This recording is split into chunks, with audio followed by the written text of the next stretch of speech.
Para mim é realmente uma alegria muito grande estar com vocês hoje. Como o Hélio contou, a gente acabou se encontrando no congresso porque nossos estandes de hospital eram muito vizinhos e obviamente já conhecíamos o trabalho e a reputação da outra instituição, mas depois de algum tanto de conversa ficou muito claro que nossos ideais lá no Bairral de promover uma assistência aos pacientes com questões relacionadas ao desenvolvimento mental e levando sempre eles, conduzindo eles a um ideal de bem-estar psíquico muito mais do que simplesmente um ideal de tratamento de doenças mentais, tinha um paralelo com o que vocês têm feito aqui, com a ideologia de vocês. Então, foi muito fácil a nossa aproximação, nossa conversa, e realmente a gente começou ali uma troca, no intuito que a gente possa realmente contribuir uns com os outros, compartilhando experiência clínica, conhecimento, eventualmente pacientes, né? A gente não tem no Bairral hoje uma unidade de internação pediátrica, e a gente tem um serviço de infantil só ambulatorial, então a gente já precisou referenciar paciente para cá, enfim. Acho que a gente tem uma conexão para desenvolver e estabelecer. Inclusive, eu acabei de ficar sabendo que agora você está como diretora clínica do Bairral em geral, não apenas infantil, é isso? Hoje eu estou como diretora técnica. Lá a gente tem essa divisão entre a direção técnica e clínica, e hoje eu estou como a diretora técnica.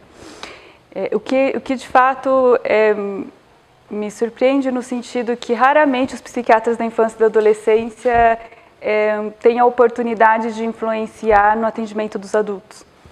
Mas hoje a visão desenvolvimental da psiquiatria da infância e adolescência cada vez mais é reconhecida como modelo, inclusive para a compreensão dos casos de adulto. E é um pouco isso que eu vou trazer para vocês. A gente vai discutir casos de infantil, mas a ideia não é discutir caso de infantil. A ideia é compreender como que a visão do desenvolvimento humano impacta diretamente no cuidado clínico que a gente possa oferecer para os pacientes. Essa abordagem desenvolvimental ela é muito mais antiga dentro da psicologia do que da psiquiatria. Na verdade, a psicologia, a hora que ela começa ali com Freud, né? Vamos lembrar que Freud, um médico que ao estudar os casos neurológicos sem solução, ali com Charcot, ele se dá conta que tem processos que afetam a forma como as pessoas se comportam que não podem vir do cérebro propriamente, simplesmente, mas de outras questões. Ele é o primeiro a chamar atenção para o inconsciente, mas naquela época não existia carreira de psicólogo. E ele antecipa que vai existir uma faculdade, na opinião dele, porque as demandas iam crescer a tal ponto que os médicos não seria possível que os médicos dessem conta do atendimento a todas as pessoas com problemas psíquicos. De fato, ele estava certo, né? Então, muitas das abordagens psicológicas surgem do conceito desenvolvimental, porque basicamente o que Freud propõe naquela época, vamos lembrar que aquela época é 100 anos atrás, né? O que ele propõe basicamente de novidade, ele diz uma coisa que até aquele ponto da história da medicina, da psiquiatria, da compreensão cultural global, ninguém tinha percebido, por mais que hoje pareça extremamente óbvio para a gente, que existe o inconsciente, número 1, né? E foi, tem coisas que a gente faz que não vem do consciente, vem de outro lugar. Número 2, a próxima coisa que ele diz, que também é uma inovação que permanece até hoje, é como a gente cresceu, as experiências que a gente teve na infância, tem um impacto muito decisivo na forma como nós compreendemos o mundo na vida adulta. Que é outra ideia, que hoje para a gente é banal, e parece ridícula, mas que foi uma inovação para a época. E quando eu falo de psiquiatria do desenvolvimento, então a gente está falando um pouco como que a visão desenvolvimental já é antiga dentro da psicologia, e acho que é natural que as pessoas se perguntem, então, o que vem a ser a psiquiatria do desenvolvimento, se não a psicologia, né? E isso é basicamente uma das coisas que eu proponho que a gente pense e reflita hoje juntos. Para vocês, qual seria a diferença fundamental entre a psicologia do desenvolvimento ou a psiquiatria do desenvolvimento? Quem tem ideias?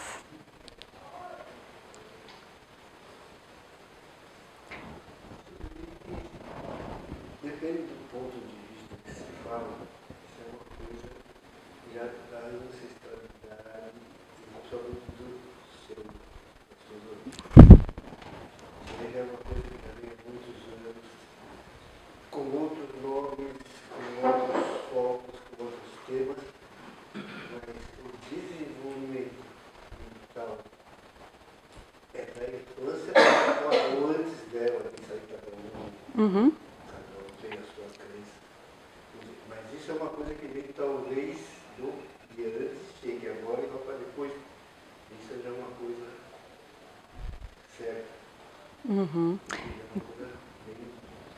Então, acho que tem o que ele está apontando, se eu pude compreender, e você me corrige se eu não falar acertadamente, é a questão da longitudinalidade. Né? A questão de que existe uma unicidade, que é o indivíduo, que atravessa um processo de tempo e que durante esse processo ele se modifica. Esse processo é o desenvolvimento. Existem muitas dúvidas sobre onde ele começa e onde que ele termina. Né? Então, se ele começa nessa vida ou em outra, ou então, se a gente for falar isso de uma perspectiva biológica, se ele começa na concepção, no nascimento, na primeira infância, onde começa o desenvolvimento. Né? Alguém, por exemplo, esse pressuposto de que existe uma parte do desenvolvimento que começa antes da própria vida, antes da concepção, hoje é plenamente aceita do ponto de vista biológico. Por quê? Vocês sabem?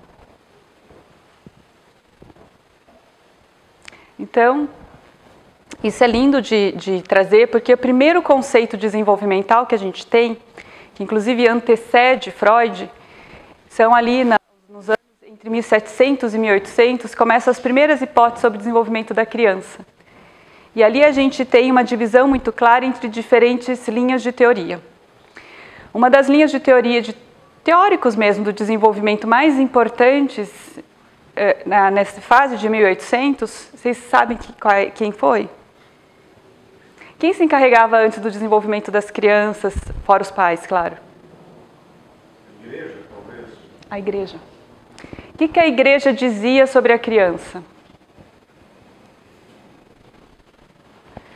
Ela vinha com a hipótese de que a criança vinha ao mundo ruim, ela vinha dotada da tendência do mal, do pecado original, muito pelo pecado original dos pais, e ela precisava ser moldada e educada de forma que o mal não se manifestasse na vida adulta.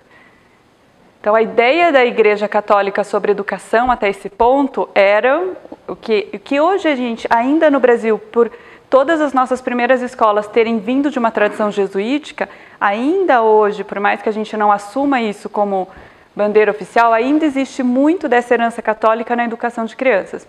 A ideia da correção, de a criança é má e assim, eu não posso deixar ela ficar folgada e à vontade, eu tenho que doutriná-la para o bem, eu tenho que impedir que o mal se manifeste nela. Então, essa é a primeira hipótese. Concorrente a essa, então, todas as primeiras hipóteses foram sobre o que vem antes, não foi sobre o que vem depois do nascimento. Porque aí surge uma oposição a essa visão de que a criança nasce ruim, às ideias de Rousseau, na Suíça, e, paralelamente, outras ideias que vão ser o germe depois do behaviorismo.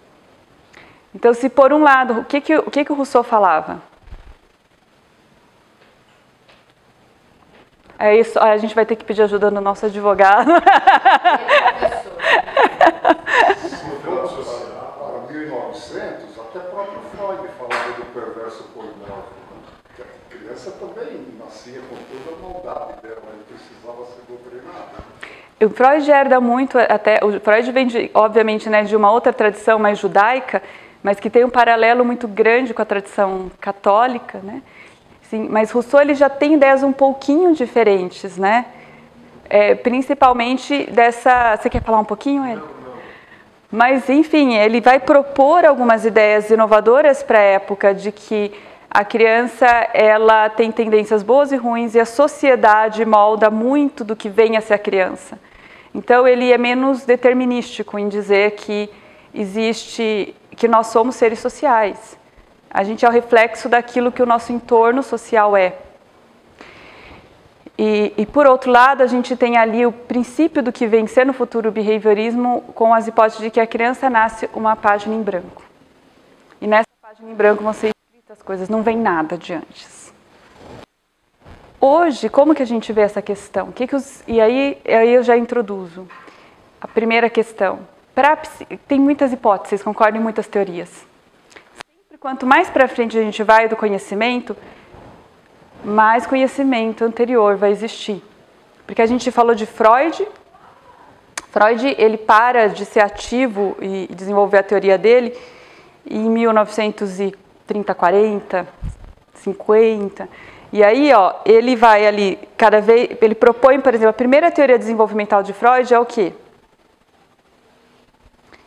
Ele explica todo o desenvolvimento baseado na pulsão, na energia que ele vai chamar de libido, que hoje a gente compreende como uma energia sexual, mas que na concepção original de Freud não é necessariamente sexual. É uma energia que gera prazer, mas ele vai explicar o deslocamento da libido, e ele explica o deslocamento da libido e disso as fases, né, da oralidade, a fase anal e assim vai. Então ali a gente tem ele vai explicar todo o desenvolvimento baseado no deslocamento da energia. Isso é aceito hoje?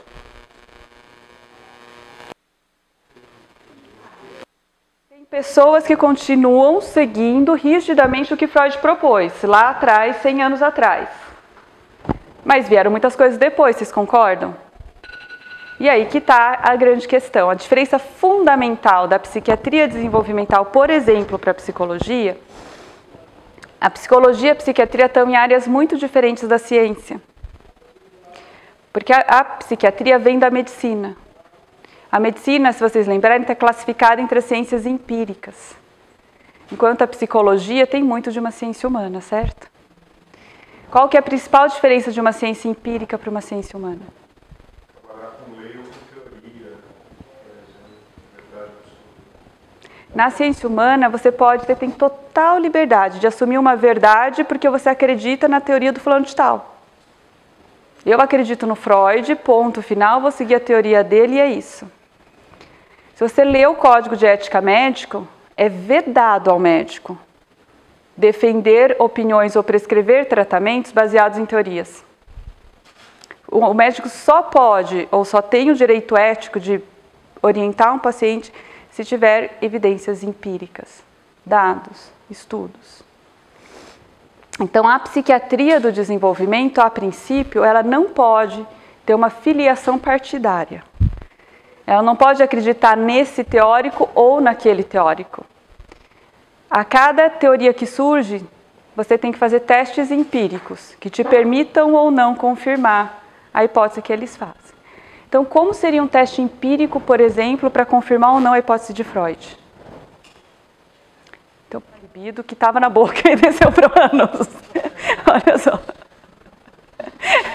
Então, o mais próximo disso que nós temos são estudos investigando, por exemplo, a sequência de eventos. Né? Mas isso não prova que o fenômeno que ele propunha estava acontecendo ou não. Então, e a outra coisa fundamental, na psiquiatria do desenvolvimento, então, você tem a liberdade de estudar todos os teóricos e prescrever todas as intervenções. Enquanto um psicólogo, se for da linha junguiana, vai abordar o paciente segundo algumas coisas propostas já por Jung, o psiquiatra do desenvolvimento, a maior parte dos psiquiatras, obviamente, não trabalham com terapia, né? Alguns trabalham, ou não sei, nem saberia dizer se a maior parte ou a menor parte, né? Mas o treinamento do psiquiatra não é para fazer terapia, né? A residência de psiquiatria tem um treinamento psicoterápico breve, eu diria, resumido comparado com o treinamento de um psicólogo, né? Mas na psiquiatria, você é treinado para conhecer todas as abordagens que existem e saber o que existe de evidência empírica sobre cada abordagem e prescrever a abordagem de acordo com o perfil do seu paciente. Então, por exemplo, vamos pensar. A gente tem alguma evidência empírica de que psicanálise funciona? E através dos pacientes, tratados com essa abordagem. Não sei se isso Sim. Isso, se seria empirismo ou não. Então, o que ela está propondo é o seguinte, a observação clínica individualizada, a experiência clínica do profissional é contado como evidência empírica? Até é, mas é um grau de evidência que a gente considera baixo. Se a gente for considerar os níveis de evidência de AE, como eles são classificados, opinião clínica de expert, ou seja, de pessoas altamente experientes, entra como nível de evidência, mas ele é considerado baixo. Por quê? Porque a minha experiência individual é enviesada pela minha experiência de vida, pela minha compreensão de mundo, pela minha capacidade e pelo que eu faço. Então, para permitir generalizações, hoje usa-se normalmente o método estatístico, que vai concatenar, que vai controlar melhor os fatores que podem interferir numa compreensão. Essa é a ideia. Então, a maior parte das metodologias para verificação, para constatação de eficácia ou não, exato. Então, por exemplo, vocês sabem a história do tabagismo, se ele causava ou não causava câncer de pulmão? Então, gente, então eu vou contar para vocês uma coisa. Vocês sabem que já existiu um tempo em que as pessoas não sabiam, os médicos não sabiam responder se fumar causava ou não causava câncer de pulmão. Então, um monte de gente ia lá e ficava observando, me parece que meus pacientes que têm câncer de pulmão, a taxa de tabagismo é maior. Eu acho que esse negócio aí causa câncer de pulmão. Era um achismo, porque ninguém tinha testado. Eu acho o quê? Só que aí também você concorda que esses mesmos médicos, eles tinham uma impressão que café também causava câncer de pulmão. Sabe por quê? Só fumava. Como que eu ia ter certeza se era o café que causava o câncer de pulmão ou o cigarro? Então, o único jeito que eu tenho para ter certeza disso é olhar numa população muito grande, ver todo mundo que fuma, todo mundo que usa café, aí eu estimo a prevalência ou a frequência com que as pessoas dos dois grupos têm câncer de pulmão e vejo se tem uma taxa aumentada ou não de câncer de pulmão nos grupos, não é? Mas ainda assim, esse desenho de estudo que a gente chama de estudo caso-controle ou estudo comparativo com dois grupos, pode levar a confusões. Por quê? Porque nesse modelo que todo mundo que fuma toma café, eu vou achar que quem toma mais café tem mais câncer de pulmão, vocês concordam? Só que na verdade o que está causando câncer de pulmão é o café, é o cigarro, não é o café, concordam? Então, qual que é o desenho de estudo ideal, por exemplo, se eu quero tentar estabelecer uma relação de causalidade entre um evento e uma consequência?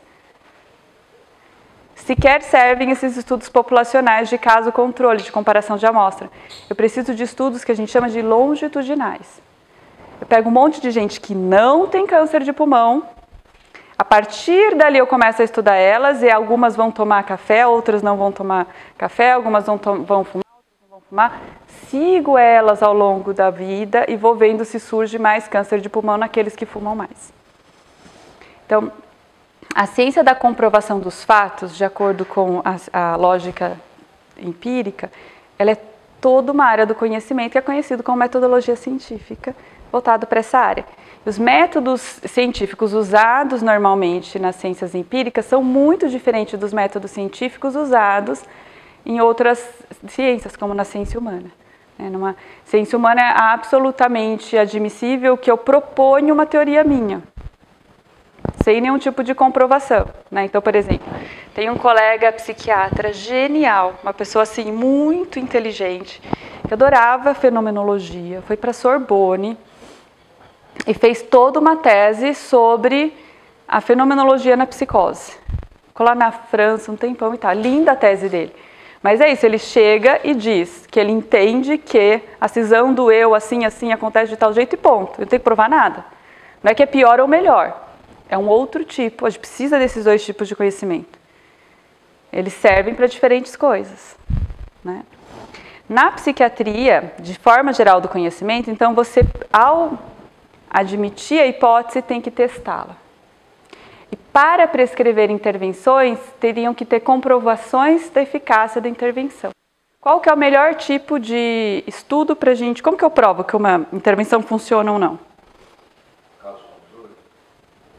por exemplo, pode ser, como que esse tipo, na verdade, assim, quando a gente fala de caso controle, normalmente a gente está falando de um cross-sectional, né? A gente precisa de dados longitudinais, normalmente, para poder falar sobre eficácia de tratamento. Então, o que a gente, normalmente, o melhor nível de evidência, para você comprovar que uma intervenção funciona ou não, é o que a gente chama de ensaio clínico randomizado duplo cego controlado. Vocês sabem o que é isso? O nome é muito complicado, mas a ideia é super simples, né? Gente, então é assim, esse tipo de metodologia está fazendo com que a gente esteja protegido exatamente dos achismos, né? Então, sei lá, você vai num médico porque você tá com... Acabei de descobrir que eu tenho um tumor. E aí você chega no médico e ele fala assim, olha, para você o melhor é a gente tirar o seu tumor e fazer quimioterapia. Você vai no outro médico e ele fala, não. A gente vai fazer assim, a gente vai fazer radioterapia, depois a gente vai tirar o seu tumor e depois a gente vai fazer quimioterapia. Você vai no terceiro e o terceiro médico te fala assim, ai, tudo bobagem, a gente só vai fazer quimio e rádio e você tá bom. Como é que você sabe quem dos três está certo? O que você faz? As três coisas. De preferência. É a medicina baseada em evidências, né? Sim. É aquela que realmente tem os dados.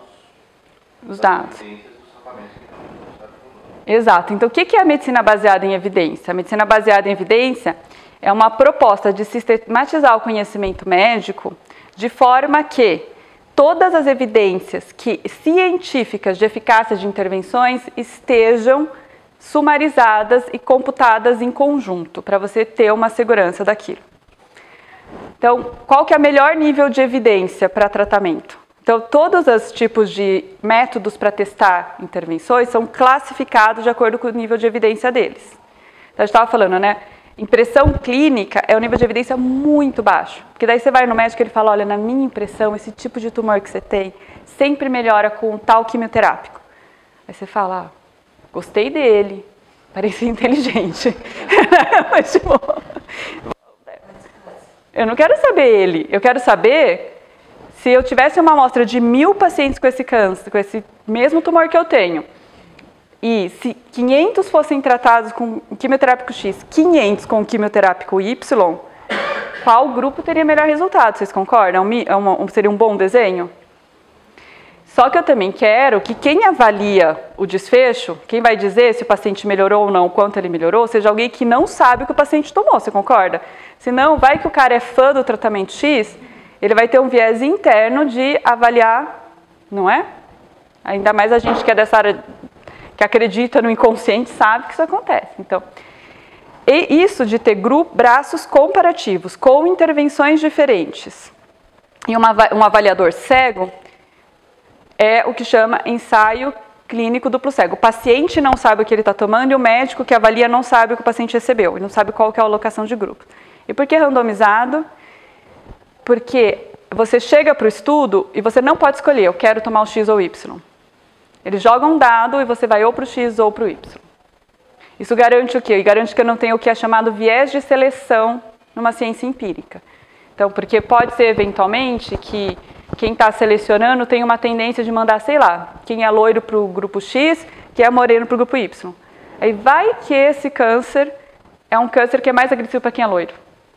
E eu vou ter um viés de num grupo realmente vai ser pior que no outro, e o fato que levou a ser pior num grupo que o outro não é o tratamento, foi a alocação de sujeito por grupo de pesquisa. Então, dito tudo isso com muitas palavras, a grande questão é, eu preciso de evidências científicas para ter certeza se as coisas funcionam ou não. Se ensaio clínico randomizado duplo cego controlado é um bom tipo de estudo, acima desse tipo de estudo ainda estão o que a gente chama de meta-análises. O que é meta-análise? São todos os grandes estudos de uma análise complexa de tudo que se tem sobre o assunto. E não só dos grandes, mas quando você faz uma meta-análise, né, por definição, eu tenho que incluir todos os estudos do mundo que foi feito com aquele desfecho. Eu tenho que provar para a revista científica onde eu vou publicar que eu tive um mecanismo de busca e rastreamento de estudos eficiente. Então, eu tenho que pesquisar, não é só no PubMed, que é o banco de dados de ciências médicas mais aceito, como completo. Eu tenho que ir no PubMed, eu tenho que ir no PsychoInfo, eu tenho que mandar e-mail para todo mundo que é expert na área, perguntando se ele conhece algum estudo. Eu tenho que ir atrás de jornaleco, revistinha pequenininha, tudo. Uma vez que eu identifico todos os estudos que são sobre aquele mesmo assunto e que testaram aquela intervenção que eu estou propondo avaliar, eu classifico os estudos. É óbvio que não sou eu, Thaís, hoje à tarde eu quero tratar um paciente com, sei lá, déficit de atenção. Espera aí que eu vou fazer isso. Não. Existem revistas onde são publicadas essas meta-análises. E aí pesquisadores, uma pessoa para fazer uma meta-análise dessa leva 5 anos, 4 anos, que é um PhD completo. Então são muitos anos em período integral estudando um tempo para você conseguir chegar a fazer isso. Então eu vou lá, acho todos os estudos. Depois que eu achei todos, eu tenho que classificar cada estudo com relação à qualidade. Porque eu só vou considerar aquele estudo válido se a metodologia foi adequada. Então, se foi randomizado de verdade, eu tenho certeza que os 2 grupos eram equivalentes, o tamanho da amostra era suficiente para testar o que eu estou testando, o método estatístico usado foi adequado, a medida de desfecho foi adequada, porque assim, tá bom, estou lá naquele estudo do câncer. Como que eu medi se a pessoa se curou depois? Pode ter gente que no estudo usou, por exemplo, o PET scan, que é um exame de medicina nuclear em que você entra numa máquina e ele encontra no seu corpo todas as células que têm um metabolismo de glicose muito alto. E aí, as células tumorais, normalmente, vocês sabem que elas são mais comilonas que as outras, né? Por isso que elas consomem nosso corpo, porque elas costumam ter um metabolismo mais acelerado. Então, aí você consegue identificar as células tumorais, os núcleos tumorais, né? Então, um estudo pode ter usado o PET scan e um outro estudo pode ter usado só ressonância, que é uma medida, vamos dizer assim, menos sensível. E um estudo pode ter usado os 2. O estudo que usou os 2 tem uma medida melhor. Então, os estudos são classificados com relação à qualidade da medida. E aí, eu pego todos os estudos razoavelmente bons, e só os bons que são muito ruins eu excluo. E aí eu vou pegar todos os dados finais deles e eu computo como uma estatística única. Tem um método estatístico justamente para concatenar estudos diferentes. E aí eu chego numa medida que a gente chama de tamanho de efeito, que é uma medida estatística do quanto uma determinada condição melhora com um determinado tratamento. Então é uma longuíssima jornada, né? E aí voltamos para a pergunta inicial, existem evidências científicas da eficácia da psicanálise? É complexa a pergunta, mas a resposta. Sim, exato.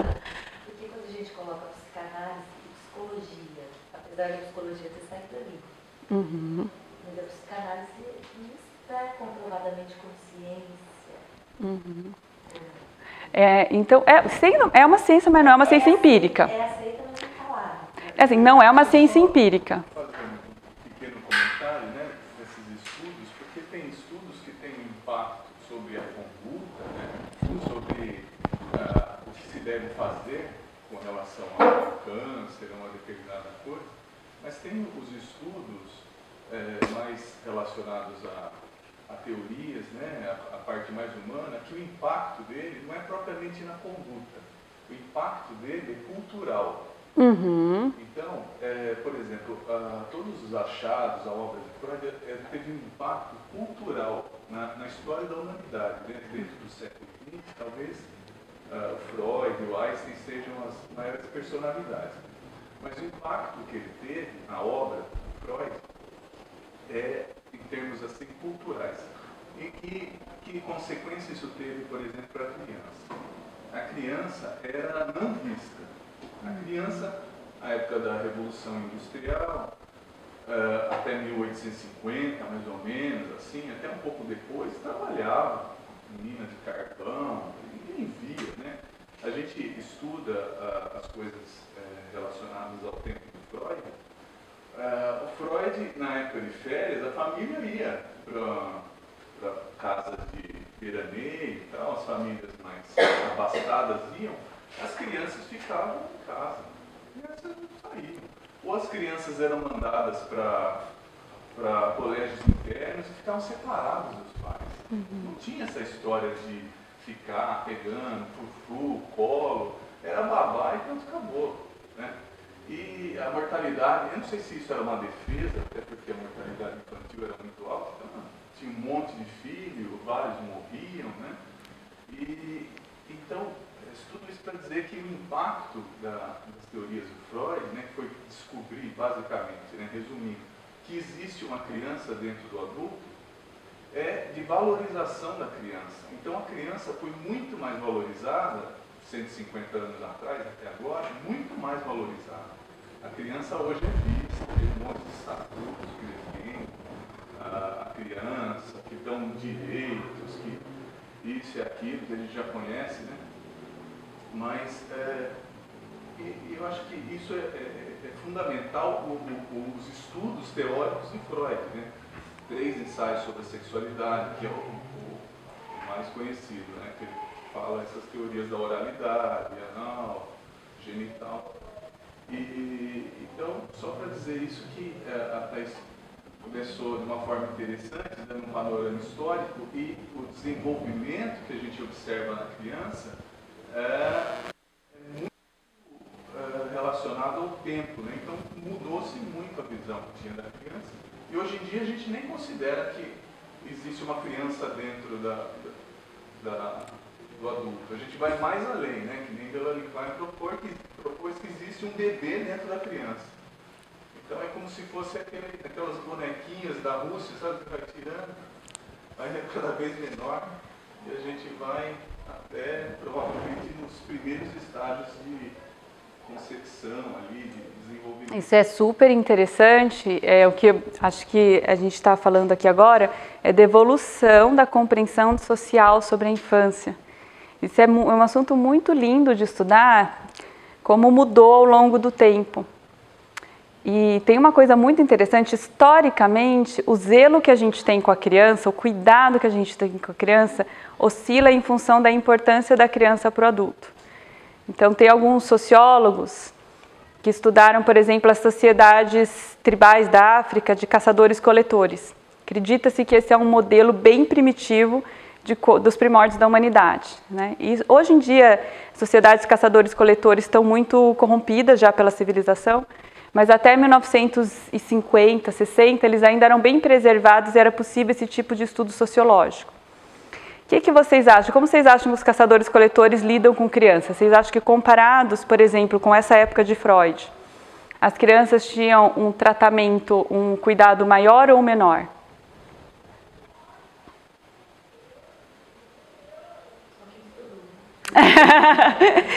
Não é uma pergunta inquietante? A hipótese que eles faziam é que só tinha evoluído, né? Que o cuidado à criança cada vez foi sendo maior. E aí eles chegam lá e o cuidado é muito maior do que na sociedade europeia, ali dos 1805, entre 1700 e 1800, a infância, a porcentagem de crianças que nasciam e eram abandonadas para morrer, chegava a ser 67% em algumas cidades europeias. Assim, era super normal, tem vários relatos, assim, a criança se largava ali em casa, o cachorro comia, assim, as crianças morrerem de fome porque os adultos não alimentavam, não é que era uma coisa de exceção, que saía no jornal, um adulto deixou uma criança morrer de fome. Era a maioria das crianças. Segundo essa análise, a sociedade tribal era mais zelosa, então. Muito mais. Então eles observaram que a criança nascia...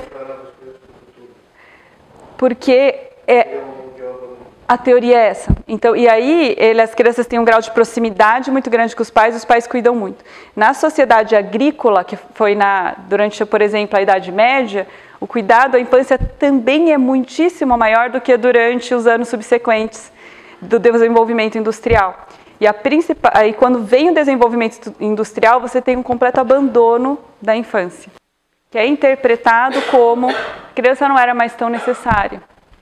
Eu não preciso dos meus filhos ali no campo para me ajudar, elas não são mais força de trabalho. Isso muda na sociedade pós-moderna. Depois ainda, hoje a gente está acontecendo um caminho contrário. Tudo que aconteceu ali na época dos 1700, 1800 de abandono à infância, a gente está virando criançocêntrica. As famílias hoje são absolutamente criançocêntricas de um jeito que chega a ser bizarro. Todo mundo que trabalha com psiquiatria infantil sabe disso, né? Então, uma família típica compromete a maior parte da sua renda com investimento nos filhos.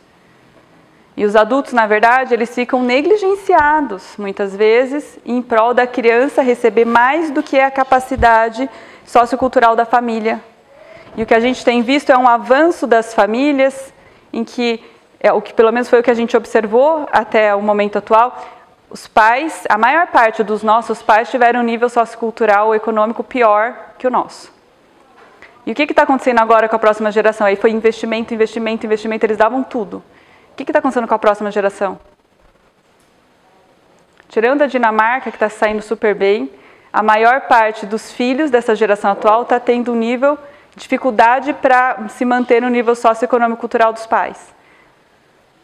O que será que aconteceu?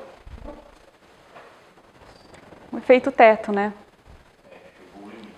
Chegou o limite. E chega um ponto em que essa superproteção vai ter um impacto degradante sobre o indivíduo. Tem um fenômeno contemporâneo sendo estudado que tem sido chamado geração Peter Pan, né? A geração que tem hoje 20, mais ou menos, ela está tendo enorme dificuldade para se inserir no mercado de trabalho.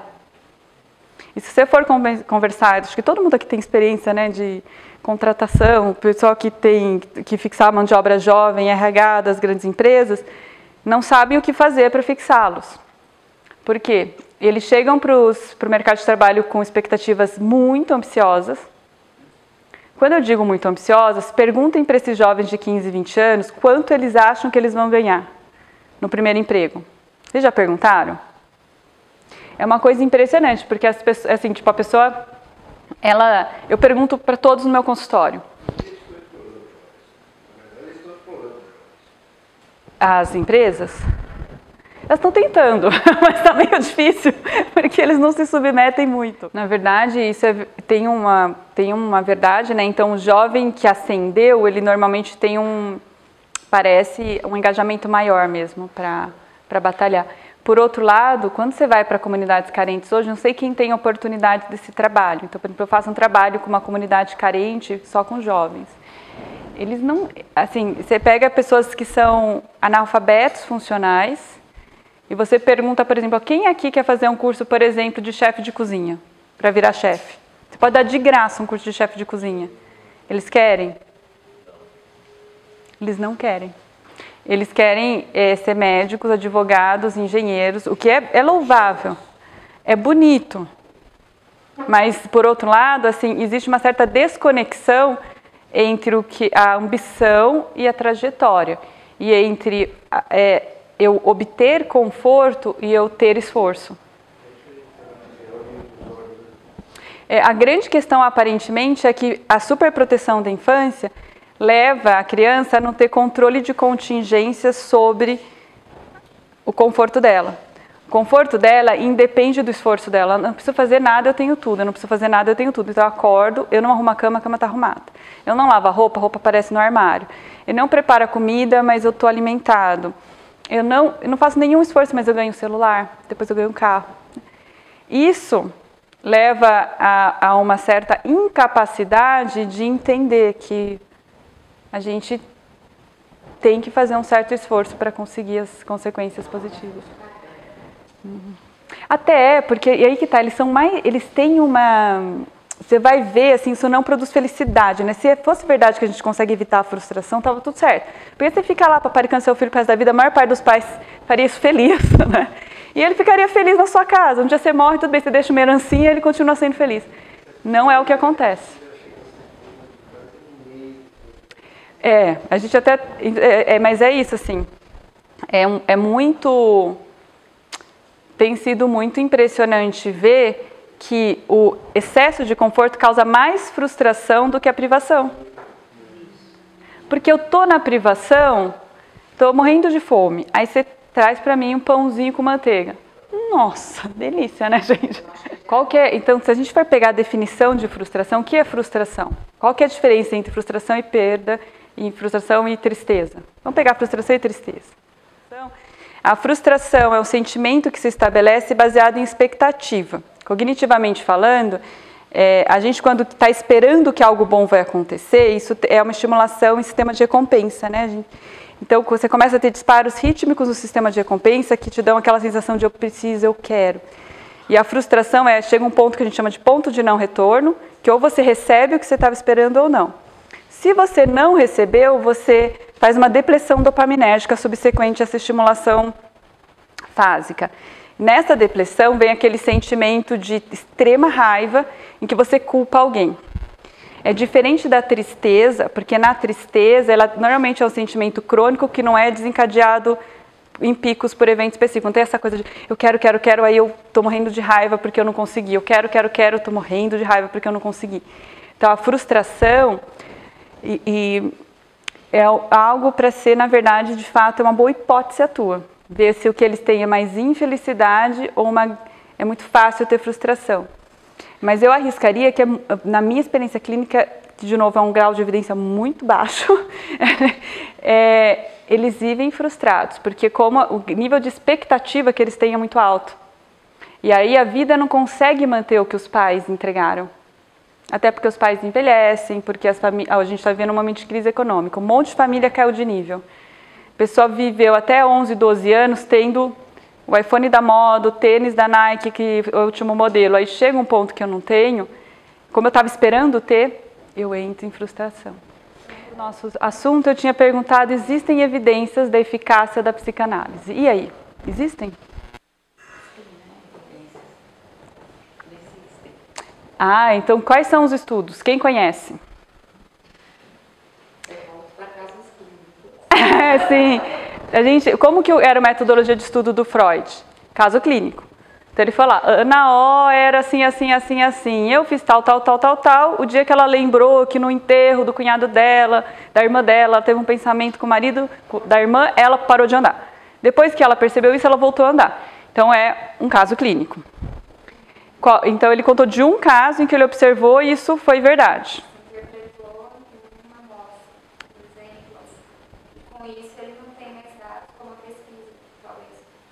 Exato. Então, por exemplo, é uma metodologia muito usada em psicologia, de forma geral, estudo de caso.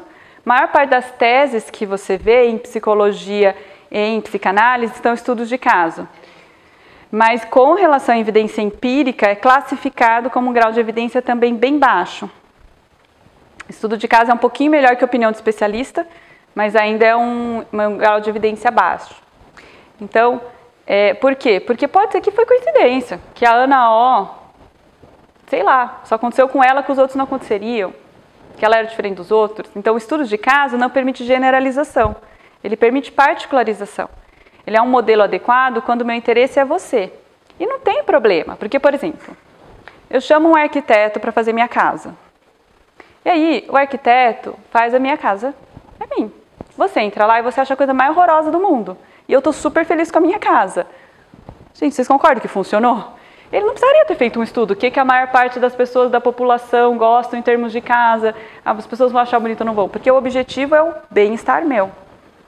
Então, quando o teu objetivo, por exemplo, é o bem-estar individual, fazer intervenções que são aplicáveis àquele indivíduo e você ir testando o que funciona para ele ter bem-estar, é ok. Então, não é que a gente está dizendo que o que não é testado com ensaio clínico randomizado duplo cego controlado não é útil para o paciente.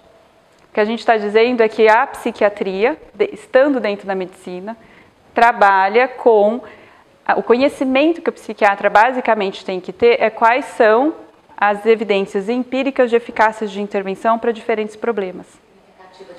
Isso é uma pergunta. Existe isso? Cura ou pelo melhora clínica. Existem estudos que usaram... Então, eu vou até dizer para vocês, assim, a gente falou da psicanálise, mas isso se aplica a todas as técnicas, de forma geral, terapêuticas, inclusive remédios, tá? Por exemplo, existem... Aí que digo, a maior parte dos psicanalistas se preocupa em fazer ensaio clínico randomizado duplo cego controlado? Não. Porque é uma ciência humana. Então, a pessoa não está preocupada com isso. Isso gera um gap de conhecimento. A gente hoje tem alguns psicanalistas que se dedicaram a isso. Por exemplo, Peter Fonagy lá na Inglaterra é um cara que se dedicou muito a isso. E ele mostrou evidência de eficácia de psicanálise para transtorno de personalidade borderline. Bem consistente. Peter Fonack. A gente tem, por exemplo, Glenn Gabbard, nos Estados Unidos, que fez a mesma coisa, ensaios bem bons, com bons desenhos de estudo. Então, assim... Os dados questionário, questionários... Ele teve as medidas... Ele é um cara muito bom pesquisador, então... tem vários estudos diferentes, mas sempre que a gente fala em bons estudos, eu estou falando de medidas validadas. O que são medidas validadas? Como que eu vou avaliar um desfecho de pesquisa? Depende do que você quer avaliar, que é a história de eu vou usar PET, eu vou usar ressonância em câncer. Em psiquiatria, quase sempre, o que a gente mede não é observável diretamente, é o que a gente chama de construto latente. O que é um construto latente? Vocês têm ideia? Construto latente é uma coisa que existe, está ali, só que eu sei que ela está ali pelas manifestações periféricas dela, porque ela mesmo diretamente eu não consigo observar. Então eu vou dar um exemplo para vocês. Chego lá na minha casa hoje e eu acho meu pacote de farinha com um buraquinho vazando farinha. Eu vou olhar e falar, vixe, aqui tem rato. Barata, rato. Aqui tem rato. O que eu vou fazer? Deixa eu ver se aqui tem um rato ou não. Vou sair procurando se tem cocôzinho de rato, se tem coisa ruída, se tem um buraco aberto em algum lugar. Não é? Eu estou procurando vestígios de que o rato existe sem ver o rato. Então é isso que a gente faz na psiquiatria, na psicologia de forma geral. Então eu vou dar um exemplo bem desenvolvido. Está aumentando o QI da humanidade. Isso é bom? A gente acha que é, não é? Vocês sabiam que tem uma relação inversa, estatística, entre QI e fertilidade? Quanto mais inteligente, menor a taxa de fertilidade das populações. Isso leva a, por exemplo, algumas situações interessantes, como a sociedade alemã aparentemente caminha para a extinção. Porque a taxa de fertilidade de uma sociedade, para que ela mantenha existindo, ela tem que cada casal ter pelo menos 2,4, 2,5 filhos, que é para se repor, né? Para ficar estável a população, eu reponho eu e meu marido e deixo uma sobrinha que é os que vão morrer. Antes de chegar na idade fértil. Basicamente é isso. Então, quando você tem uma taxa de fertilidade muito baixa por casal, você caminha para a redução da população. A taxa de fertilidade, a última vez que eu vi, a gente chama taxa de fertilidade de número de filhos por casal mesmo. Então, sim, é uma medida de quantos que nascem em relação à população de adultos que já são que têm fertilidade já, né? Aí, assim, se você for olhar, não sei se esse dado é muito preciso, de quanto que ele é, a última vez que eu me lembro de ter checado, era 1,4 na Alemanha. Com 1,4, gente, olha o que vai acontecer. O Japão é muito baixo a taxa de fertilidade. Então, mas lá dá para eles diminuírem muito e continuar só adequados para o espaço. Mas então, assim, é difícil responder essas perguntas, o que é igual a história do cuidado à infância. São padrões culturais que a gente tem, que mudam ao longo do tempo. E aí tem um momento que a gente acha que, nossa, a gente está abafando, a gente cuida super bem das nossas crianças. E aí você começa a ver que as crianças não estão saindo tão bem assim, talvez, não sei. O tempo vai dizer, esse é o problema pra gente. Então, na verdade, o que eu acho que a proposta hoje nossa também não é julgar formas de conhecimento diferente, mas é pensar que existem diferentes formas de pensar. Pensar que existem diferentes caminhos para o conhecimento. E estudar, ou um lugar como esse, um centro de estudo, é esse lugar do compartilhamento do pensar. Né? Estudar é viajar pelo conhecimento do outro. Né, se contaminar pelo conhecimento do outro, se colocar na perspectiva do outro, entender como ele enxerga, qual a lógica que ele usa, qual a lógica que ele aplica.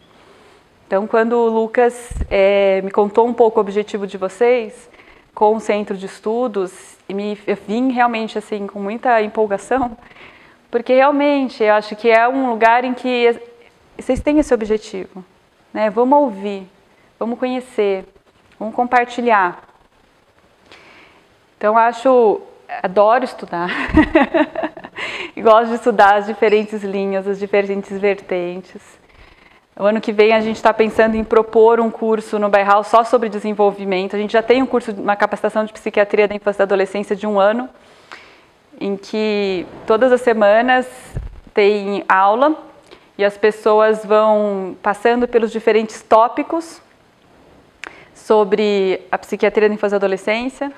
Então, super diverso, desde formulação de caso em psiquiatria da infância e adolescência, a transtornos de desenvolvimento, enfim, dislexias, transtornos de aprendizado, transtornos de humor na infância e adolescência e por aí afora. Mas aí, o ano que vem, a gente quer, além de ter o curso de psiquiatria da infância e adolescência, ter um curso de desenvolvimento, passando por todas as perspectivas históricas, né? Então, Freud, depois de Freud, Erik Erikson, que propõe alguma coisa muito diferente, muito nova, complementando a obra de Freud. Ele sai de Freud, né? E aí a gente vai evoluindo, e daí vão vir muitos, né? Vem Bowlby com a teoria do apego. E depois de Bowlby, a gente vai ver outros autores que vão dizer que não só o apego da criança com a figura original importa, mas que isso é modulado pelo temperamento, e que o temperamento está com a criança quando ela nasce e não é mais culpa dos pais. E o que é o temperamento? Passando pelas linhas comportamentais, que vão ter uma compreensão muito diferente do desenvolvimento do que vinha sendo proposto antes, porque a maior parte dos teóricos do desenvolvimento, até surgir as linhas comportamentais, elas acreditam na visão de estágios. Eu passo de um estágio para outro estágio, que é a história do Freud com as fases, por exemplo. E aí vem uma ideia de que não, o desenvolvimento ele é linear. Não é que a criança engatinha e anda. A criança engatinha, aí ela engatinha e levanta um pouquinho o tronco, depois ela engatinha, levanta um pouquinho o tronco e consegue ajoelhar mais fácil, sustentar o corpo, depois ela engatinha, sustenta o tronco e com a ajuda das mãozinhas ela fica em pé, e depois que ela fica em pé, ela dá passinhos para o lado com um anteparo, e depois que ela dá passinhos para o lado com o anteparo, ela dá passinhos para o lado sem o anteparo, para depois ela dar os primeiros passinhos para frente e cair logo em seguida, para depois ir andando e caminhando e vir a ter competência motora plena. Então, é a visão linear, não é mais fases. E a noção de aprendizado. E qual a diferença entre desenvolvimento e aprendizado? E qual é a diferença entre aprendizado e treino? Eu aprendi algo, é diferente cognitivamente, biologicamente, pensando no que está acontecendo nas minhas sinapses, de eu estou treinando e melhorando minha performance em algo?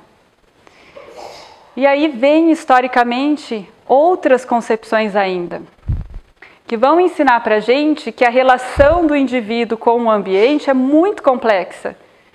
Porque não é, se a gente, num primeiro momento das teorias sobre desenvolvimento, só existiam os pais e as crianças, e daí tudo você atribuía ao pai e à mãe, vai se expandindo essa compreensão, o conhecimento vai sendo acrescentado, e aí você descobre que, primeiro, tem coisas que nasceram com a criança. Segundo, não é só o pai e a mãe, tem todo um mundo. E aí você vai vendo que a criança, baseada em uma relação muito complexa dela com o ambiente, ela não é só sujeito do ambiente, ela é protagonista. Ela seleciona o ambiente em que ela está. Então, por exemplo, um exemplo clássico disso, de como a gente seleciona o ambiente, e portanto é uma relação recíproca, eu modulo o ambiente ou o ambiente me modula, a história, por exemplo, dos esquemas internos sobre valores. Então, o exemplo mais clássico é a pessoa se acha super galã. Eu me acho lindo, maravilhoso, muito desejável, atraente, muito galã. Qual que é a chance de que eu vou ter mais sucesso com mulheres? Muito grande, concorda? Porque a pessoa que tem essa convicção, ela vai ir mais pra balada, né, gente? Ela vai abordar mais mulheres. Aí o cara, ele pode ser igualzinho a esse outro, mas ele se acha, eu sou péssimo, ninguém se interessa por mim, eu não gosto. Qual que é a chance de que ele vai ter sucesso? Nenhum, porque não vai tentar nada, né? Então, a relação da pessoa com o ambiente é muito complexa e, portanto, as oportunidades de aprendizado dependem não só do ambiente concreto, mas do ambiente que eu procuro.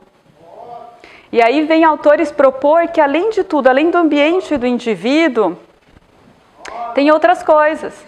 Então, hoje a gente sabe, respondendo a pergunta de onde a gente começa a conversa de hoje, já tem alguma coisa que nos antecede? Certamente. Então, um estudo lindíssimo, relativamente recente, mostra que se você pega uma ratinha gestante, submete ela a estresse, eu pego essa ratinha e eu, por exemplo, privo ela de sono. O que acontece com o ratinho quando ele nasce? Ele já nasce assustadinho, ele já nasce medroso. mais medroso que o outro. Se você sacrifica o ratinho, fatia o cérebro dele, vai olhar como é que tá. O que aconteceu com a serotonina? Está lá mais baixa. Aí você vai se perguntar, mais baixa. Você vai olhar o DNA. O que aconteceu com o DNA? Os genes que codificavam o receptor de serotonina estão trancados por uma travinha. Então, as metilações do DNA modificam o DNA para ele se expressar ou não.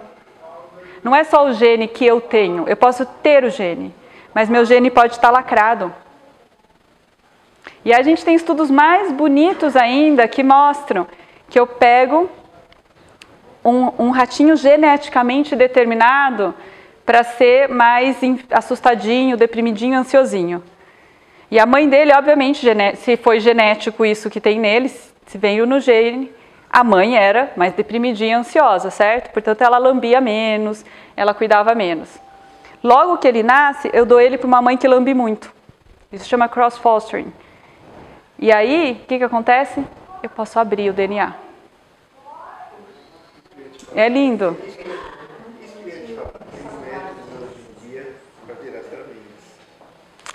Tem métodos. Exato. A ratinha não sabia, nós não sabemos, né? Tem muitas coisas que nós não sabemos. Mas, de forma geral, quando você olha para o conhecimento de uma forma mais sem preconceitos, quando eu me permito conhecer as outras abordagens, o que na minha experiência a gente vê é uma convergência. Ah, nós temos vários lá no Bairral. Não sei se você percebeu, eu, tadinho do cantor, nem estava desviando a atenção. Não.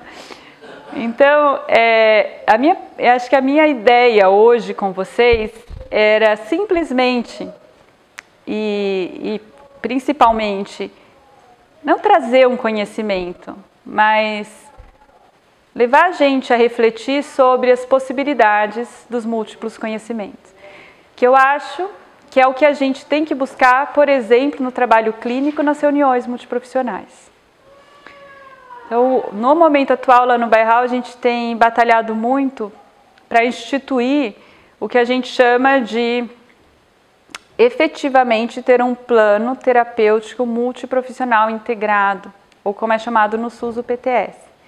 O PTS tem que ser a prática cotidiana nossa. O PTS pressupõe que os profissionais envolvidos no cuidado de um paciente estão juntos, conectados, discutindo o caso e chegando a uma integração das diferentes perspectivas, das diferentes formas de ver.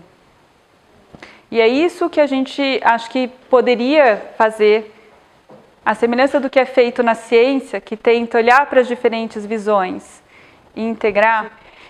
É muito difícil. Eu trabalhei com internação psiquiátrica na infância e adolescência lá no Instituto de Psiquiatria da USP, onde eu supervisionava justamente essa unidade. E é muito triste, porque assim, a criança que vai para uma internação, o adolescente, ele é um caso muito peculiar. Porque para chegar a esse ponto de ser internado, o que ele tem não é só uma doença mental. Se é que existem as doenças mentais, isso é um assunto para outra aula, mas o que ele tem, além das questões desenvolvimentais dele, eu vou chamar assim, ele tem um ambiente que não foi capaz de cuidar na maioria das vezes, nem sempre, mas na maioria das vezes existem fatores sociais, familiares. Então, é óbvio que a permanência hospitalar ela acaba sendo a solução possível para um problema cuja solução ideal seria a melhoria do entorno da criança. Só que o problema é que a gente hoje não tem intervenções adequadas para promover essas melhorias ambientais. A gente tem que lembrar que é muito intuitivo e natural do nosso cérebro, quando vê uma criança que não está bem, por exemplo, atribuir as questões da criança à família.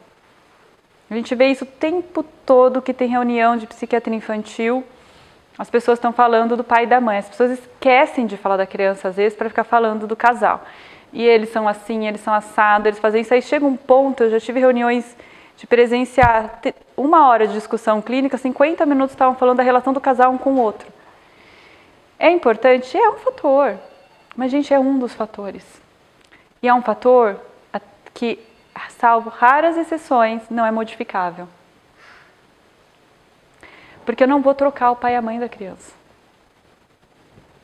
Então, aí eu tenho uma criança, eu sei que ela não foi cuidada como deveria.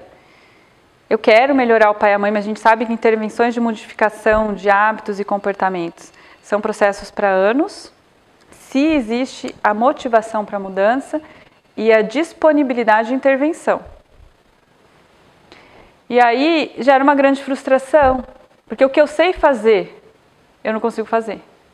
E o que eu precisaria estar fazendo, o que essa criança precisa receber de mim, eu não tenho instrumento.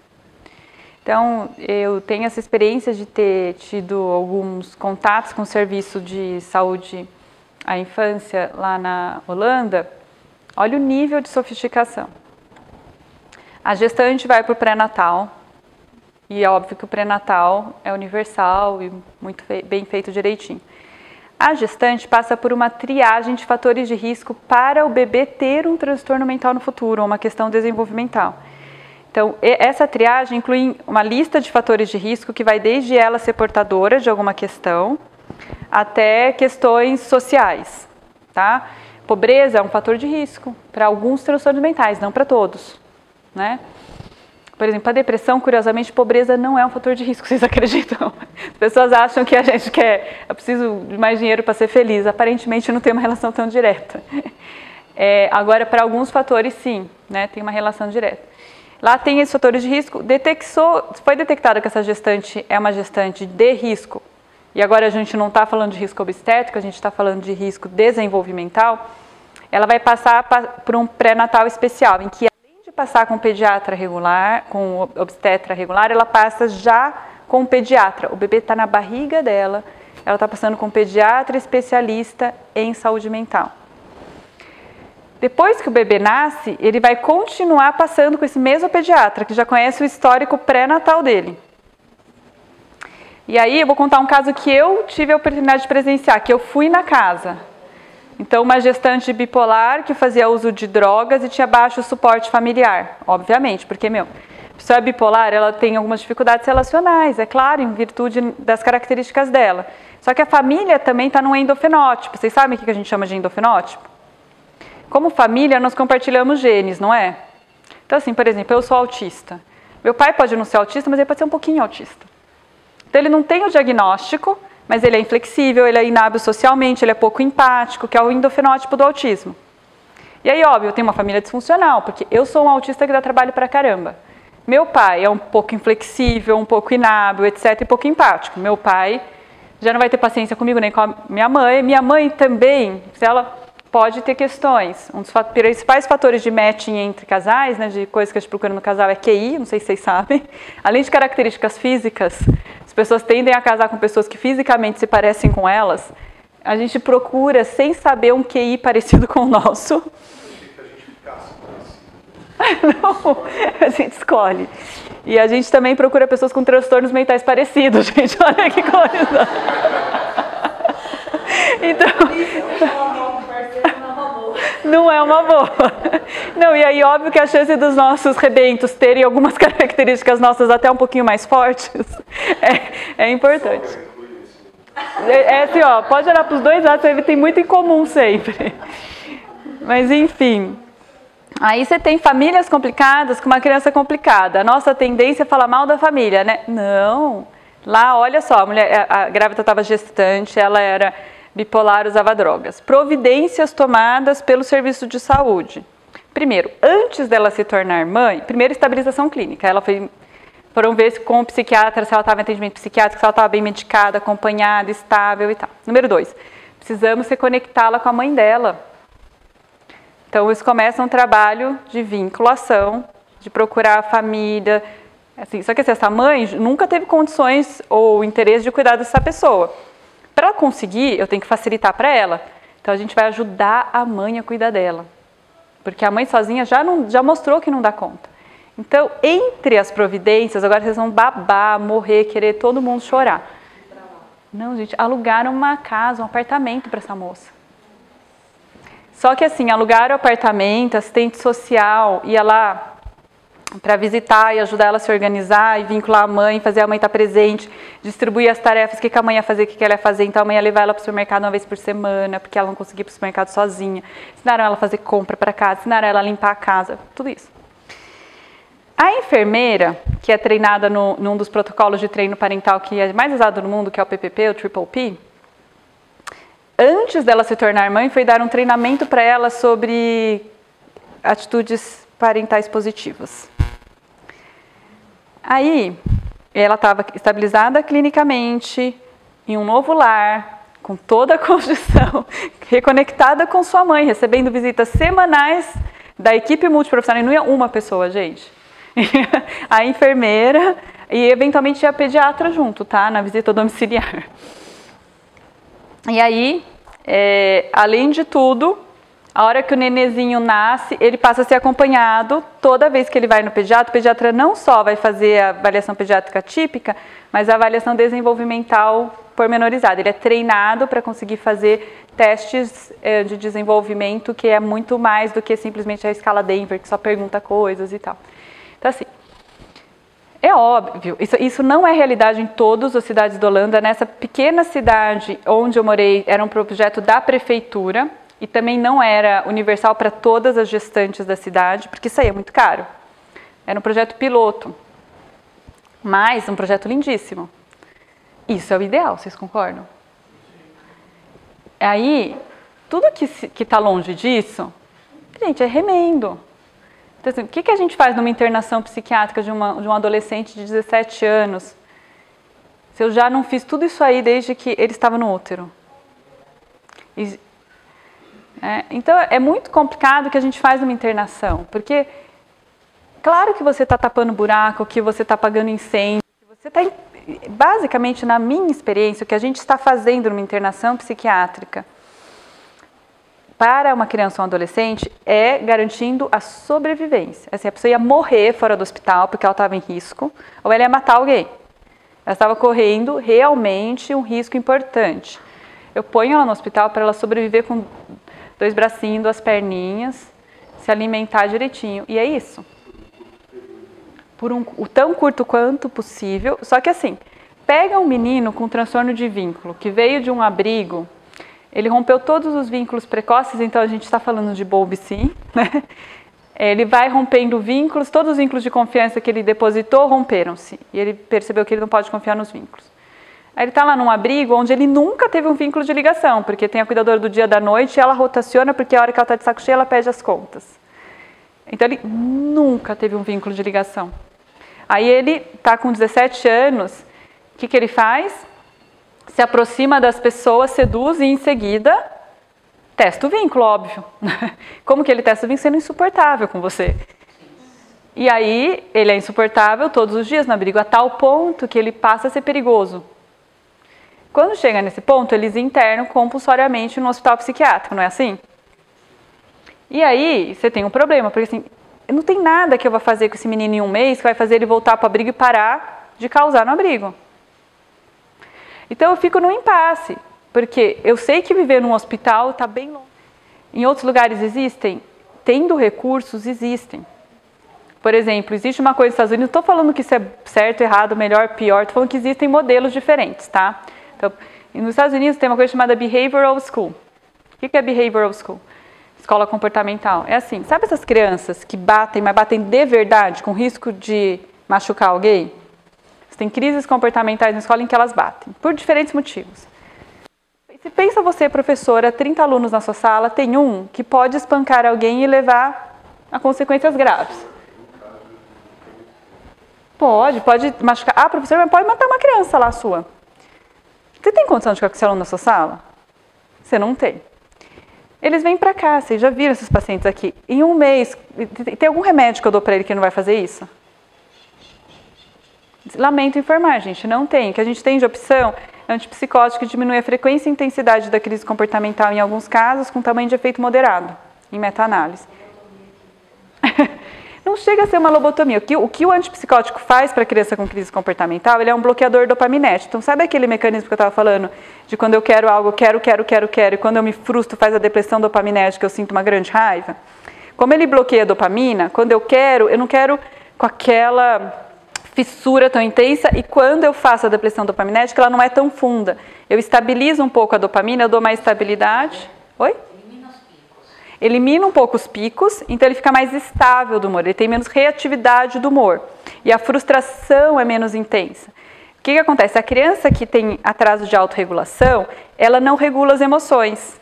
Como ela não regula, é muito gangorro. O tempo todo aconteceu uma coisa, eu tô brava, eu tô muito brava. Então o antipsicótico, ele dá uma estabilizada.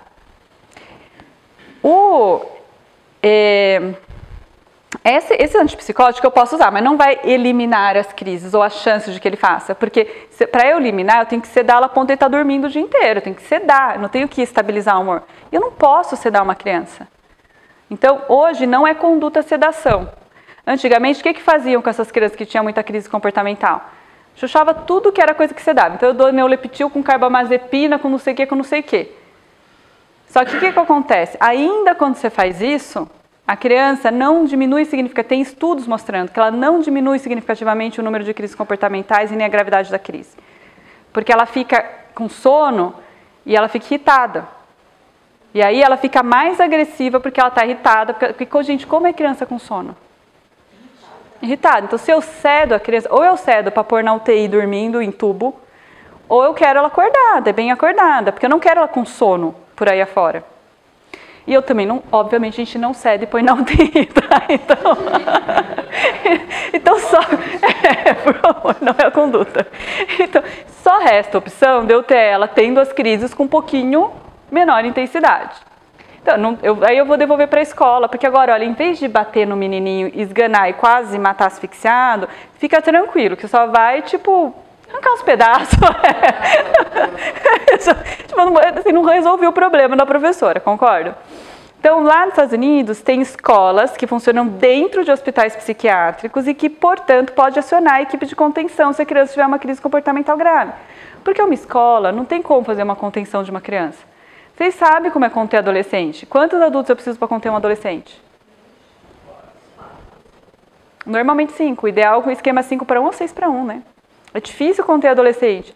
A criança ela é mais imprevisível que o adulto. Então, assim, é muito complicado o que a gente tem de dispositivo no Brasil, na nossa realidade. Especialmente porque o paciente que vai para uma internação, quase sempre, ele tem questões, além de tudo, da pobreza. Tem a questão social. Então, que também é diferente, porque uma coisa eu pego uma pessoa que, por mais que tenha uma família problemática, um entorno difícil, questões individuais, desenvolvimentais, questões desenvolvimentais familiares, vamos pôr tudo que a pessoa pode ter. Mas ela tem recursos econômicos, então eu ponho um AT para ir com ela na escola todo dia. Se precisa, eu ponho 2 AT para ir com ela na escola todo dia. Ela vai para uma escola que está preparada para recebê-la, que a professora tem 5 alunos por sala, tem 10 alunos por sala. Aí ela vai ter um motorista e o AT para pegar ela na escola e levar ela para casa dela. Vocês concordam que muda o panorama? Agora, como que eu dou alta para uma criança que está sendo agressiva e que ela vai voltar para o seu colégio do estado e para o seu abrigo, onde ela agredia fisicamente crianças e abusava, por exemplo, sexualmente da criança menor? O que eu vou fazer?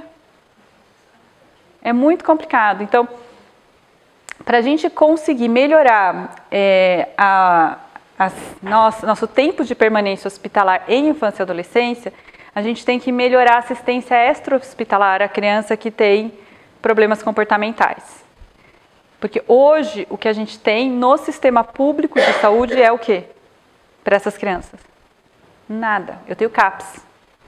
Assim, tem CAPS? Primeiro, não tem CAPS para todo mundo infantil. Então é isso, assim, eu posso ter um para a região, para a DRS toda, mas aí primeiro não resolve, porque como é que eu vou levar meu filho 200 quilômetros todo dia para o CAPS e buscar ele no CAPS no final do dia?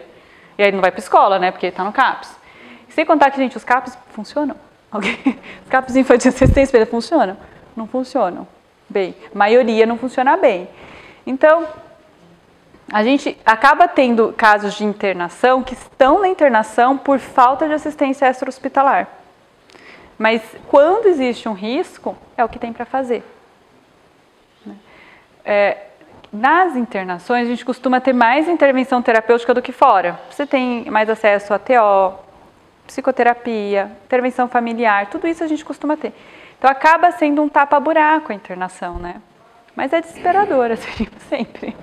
Não me lembro de um caso de internação infantil que eu, quando discuti o caso, falei assim, facinho esse, a gente vai resolver em 2 palitos.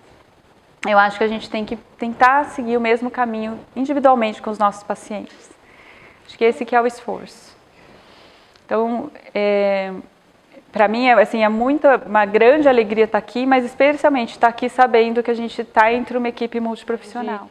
Troca, de compartilhar. Então, muito obrigado, viu, pelo convite.